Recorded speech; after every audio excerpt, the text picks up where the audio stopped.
शिवाजी पेठेमध्ये चांगलं वातावरण तापलेलं आहे आणि हे वातावरण तापले हे बघवणं झाले लोकांनी. पेठेतनं 100% लीड पडणार म्हणजे पेठेमध्ये बऱ्यापैकी सगळी एकत्र आम्ही आलेलो आहे. मला तर खात्री आहे राजेश क्षीरसागर 100% गांधी मैदान पूर्ण करणार. हे मुद्दे घेऊन परत अपप्रचार करायचा बघतात, कारण का ह्यांच्याकडे पर्यायच नाही. आता विकासावर बोलतच नाहीत. काय लोक उत्स्फूर्तपणे व्हिडिओ स्वतः टाकतात. म्हणजे हिने काय माणसं उभा केलेलं नाही व्हिडिओ टाकायला. हा विकास झाला नाही राजेश क्षीरसागर साहेबांच्याकडनं. क्षीरसागर साहेबांच्याबद्दल एकदम वातावरण एकदम चांगलं उत्तम आहे. स्पेशियस, लक्झुरियस, सगळं मिळेल अगदी मनासारखं.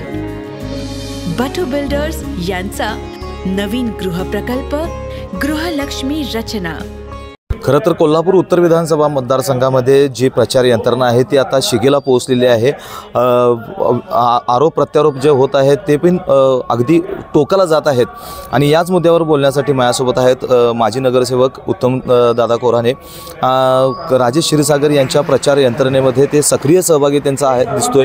त्या संदर्भातच ते माझ्याशी बोलताना आहेत. साहेब, काय सांगाल? आता उत्तरची जी निवडणूक आता सुरू झालेली आहे, काही दिवसांवर मतदान होतं आहे, मात्र आत्ताची तुमची प्रचार यंत्रणा आहे छत्रपती शिवाजी महाराज पेठेमध्ये कशी प्रकारची आहे? आता बऱ्यापैकी राजेश क्षीरसागर साहेबांच्या आत्ता उभारल्यात ना इलेक्शनला, त्यांच्या संदर्भात शिवाजी पेठेमध्ये चांगलं वातावरण तापलेलं आहे आणि हे वातावरण तापले हे बघवणं झाले लोकांनी. त्याचा अपप्रचार हे कालच्या सभेमध्ये सगळ्यांनी टीका केले.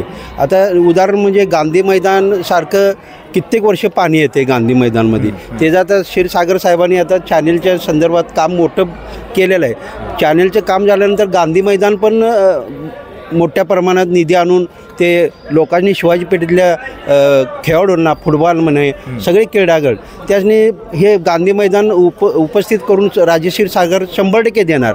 म्हणजे आमची भावना आहे राजेश क्षीरसागर साहेबांच्याकडे आम्ही कळकळीची विनंती करून हे गांधी मैदान झालं पाहिजे. फुटबॉल लोक आमचे लहान मुलं आहेत, मोठी आहेत, खेळण्यासाठी आम्हाला जायला लागते शिवाजी स्टेडियमकडे जायला लागते. हे गांधी मैदान 100% मला तर खात्री आहे राजेश क्षीरसागर 100% गांधी मैदान पूर्ण करणार. आता रंकाळ्याचं उदाहरण बघितलं तर मी आता रंकाळ्याजवळ राहतो. रंकाळ्याजवळ केवढं लोक उत्स्फूर्तपणे व्हिडिओ स्वतः टाकतात. म्हणजे हिने काय माणसं उभा केलेलं नाही व्हिडिओ टाकायला. लोक बघायला येणारे व्हिडिओ टाकतात. म्हणजे रोज डेली व्हिडिओ आहे.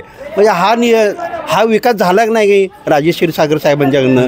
तर राजेश क्षीरसागर साहेबांसाठी मागच्या 5 वर्षांमध्ये लोकांच्यासाठी अपप्रचार करल्यात. काय आता मुद्दे नाहीत त्यांच्याकडे, मुद्दे नाहीत आणि हे मुद्दे घेऊन परत अपप्रचार करायचा बघतात, कारण का ह्यांच्याकडे पर्यायच नाही. आता विकासावर बोलतच नाहीत. काय शिवाजी पेठेची साथ राजेश क्षीरसागर यांना कशा प्रकारे असणार? 100% आता शिवाजी पेठेमध्ये यंग मुलं, नंतर मध्यम, परत आणि आता 8 नंबर शाळेमध्ये आमच्या इथं जवळजवळ 13 खोल्या असतात. आमच्या सरनाईक कॉलनीमध्ये 3 रूम असतात. महाटा स्कूलमध्ये आमच्या इकडून 100% राजेश क्षीरसागर पेठेतनं 100% लीड पडणार. म्हणजे पेठेमध्ये बऱ्यापैकी सगळी एकत्र आम्ही आलेलो आहे आणि पेठेतनं हा 100% म्हणजे 100% लीड पडणार. आणि पेठेत क्षीरसागर साहेबांच्याबद्दल एकदम वातावरण एकदम चांगलं उत्तम आहे. अशाच नवनवीन अपडेट पाहण्यासाठी आमच्या KK न्यूज चॅनेलला सबस्क्राईब करा.